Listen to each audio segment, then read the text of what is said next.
Selamat pagi dan salam sejahtera bagi kita semua.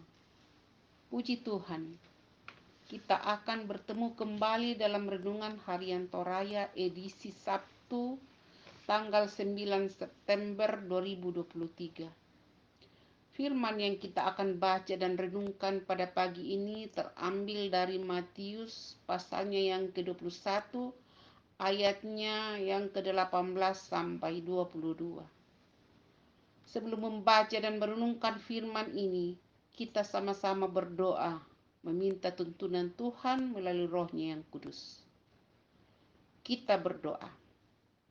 Bapa yang kekasih di dalam Tuhan kita Yesus Kristus, pagi ini kita akan membaca dan merenungkan firman-Mu.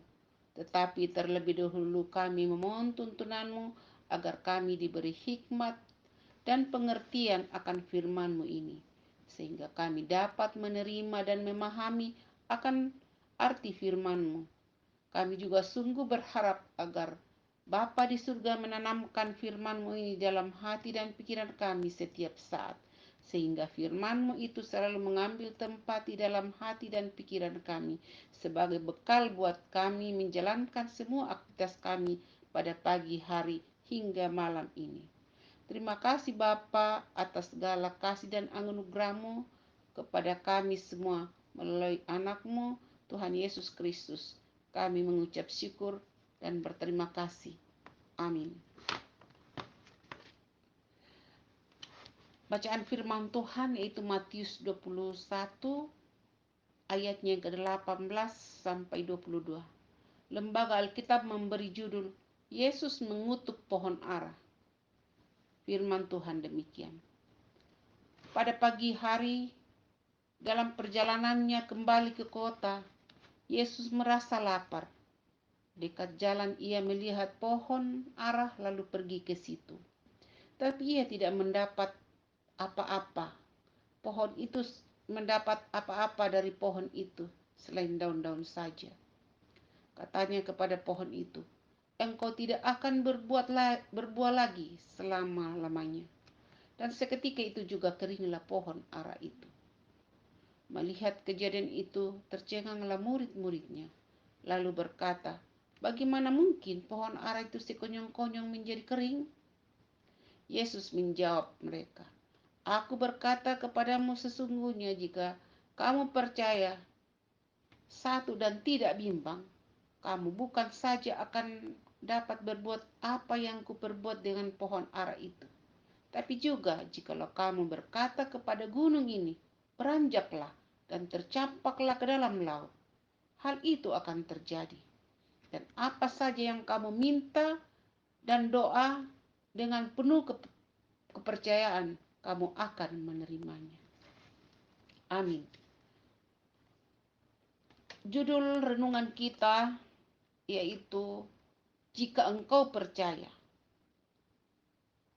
Bahasa Toraya, ia kedeni kepotongananmu. Hanya petani yang bodoh akan mempertahankan dan terus memelihara tanaman yang tidak lagi menghasilkan buah. Petani yang baik pasti menggantikan tanaman tersebut. Kekecewaan atas pohon yang subur namun tak berbuah akan ditindaklanjuti dengan tindakan menebang, lalu menggantikannya dengan yang lain. Sikap dan tindakan Yesus terhadap pohon ara yang tidak berbuah sesungguhnya bermakna ganda. Pada satu sisi, ia menunjukkan bagaimana dahsyatnya kuasa dan sabdanya. Di sisi lain, tindakannya dapat dilihat sebagai tindakan simbolik yang membawa pesan penting mengenai iman yang dengannya kuasa Allah menyatakan dampak yang besar. Iman dilukiskan sebagai sesuatu yang aktif dan berdampak luar biasa. Iman yang hidup melalui doa dan tindakan pasti menghasilkan sesuatu yang tak terkira. Yesus menegaskan dan menjamin kepastiannya. Perkataan dan tindakan orang beriman yang tekun dalam doa pasti memberi buah, dan karenanya tidak mengecewakan dia. Hidup yang efektif atau berdampak bukanlah hasil perjuangan kita. Hidup yang sungguh-sungguh berdampak atau menghasilkan buah-buah yang berkenan kepadanya, kiranya terus menjadi harapan dan komitmen orang-orang beriman. Mungkin kita sedang merenungkan dan bertanya-tanya mengenai hidup yang tidak mengalami perubahan, berarti dan menjalani hidup beriman kepada Kristus.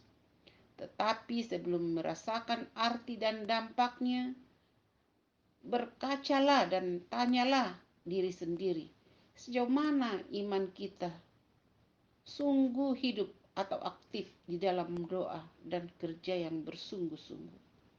Boleh jadi kata-kata dan tindakan kita belum lahir dari iman yang sungguh.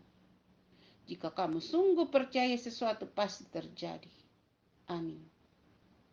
Sampai di sini renungan kita pada pagi ini.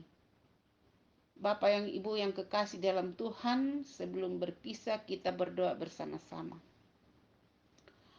Bapa kami yang di surga, kami sudah membaca dan merenungkan firman-Mu ini.